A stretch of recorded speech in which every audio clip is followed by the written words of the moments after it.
ജാനൂട്ടന്റെ പരാതിപ്പെട്ട് സഹിക്കാൻ വേണ്ടി നമ്മളൊന്ന് പുറത്തേക്ക് ഇറങ്ങിയതാണ് കേട്ടോ. പുറത്തിറങ്ങിയപ്പോൾ എന്താ അതിലും വലിയ പ്രശ്നം. ജാനൂട്ടനാണെങ്കിൽ ചാച്ചായോട് ഓരോ പരാതി പറഞ്ഞ് എന്തൊക്കെയോ കാണിച്ചുകൊണ്ടിരിക്കുകയാണ്. പക്ഷെ തൽക്കാലം ഇതൊന്നും മൈൻഡ് ചെയ്യാൻ പറ്റിയൊരു അവസ്ഥയിലല്ലായിരുന്നു കേട്ടോ. ഞാൻ കിളി പോയ അവസ്ഥയായിരുന്നു. ആ ഒരു അവസ്ഥ എൻ്റെ മോള് നന്നായിട്ട് ഉപയോഗിച്ചിട്ടുണ്ട്.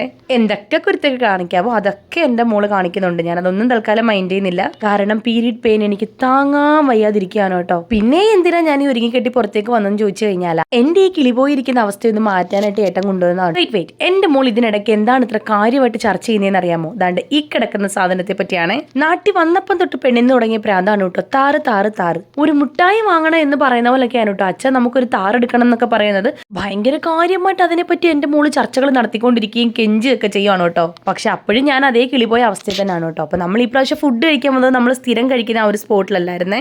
അവിടെ പുതിയൊരു ഫുഡ് സ്പോട്ട് വന്നിട്ടുണ്ട് കേട്ടോ. കണ്ണൻ സിംഗ് തട്ടുകട അങ്ങനെ കണ്ടാണ് കേട്ടോ ഷോപ്പിന്റെ പേര്.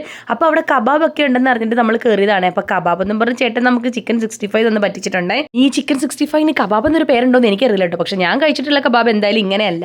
പിന്നെ ഫുഡിനെ പറ്റി പറയാനാണെങ്കിൽ പൊറോട്ട നല്ല തണുത്തിട്ടായിരുന്നു കേട്ടോ. നമ്മൾ അതിന്റെ കൂടെ പിടിക്കാൻ കക്ക റോസ്റ്റ് ആണ് കേട്ടോ പറഞ്ഞത്. ഓക്കെ മീൻസ് അങ്ങ് മാരക ടേസ്റ്റ് അല്ല, കഴിക്കാൻ പറ്റുന്ന ഒരു ടേസ്റ്റ് ഒക്കെ ആയിരുന്നു കേട്ടോ. ഈ പറഞ്ഞ പോലെ കബാബ് എന്ന് പറഞ്ഞാൽ നമുക്ക് തന്നെ ആ ഒരു ചിക്കൻ ഫ്രൈയും ഒക്കെ ആയിരുന്നു. നല്ല ടേസ്റ്റ് ആയിരുന്നു കേട്ടോ. ഞാൻ വാങ്ങിയതിൽ എനിക്ക് ഏറ്റവും ഇഷ്ടപ്പെട്ടതും അത് തന്നെയായിരുന്നേ. പൊറോട്ടയ്ക്ക് പിന്നെ ചൂടില്ല എന്നൊരു പ്രശ്നമുള്ളായിരുന്നു കേട്ടോ. പക്ഷെ നമ്മൾ എന്തായാലും വേസ്റ്റ് ആക്കാനൊന്നുമില്ല, പറ്റുന്ന രീതിയിൽ കഴിച്ചിട്ടുണ്ട് കേട്ടോ. അങ്ങനെ നമ്മൾ ഫുഡൊക്കെ കഴിച്ചിട്ട് തിരിച്ചു പോകണം കേട്ടോ. അപ്പൊ ഈ ഒരു വീഡിയോയിൽ അത്രേ ഉള്ളൂ. ഇനി ഒരു വീഡിയോയിൽ കാണുന്നവരെ ടാറ്റാ ബൈ ബൈ.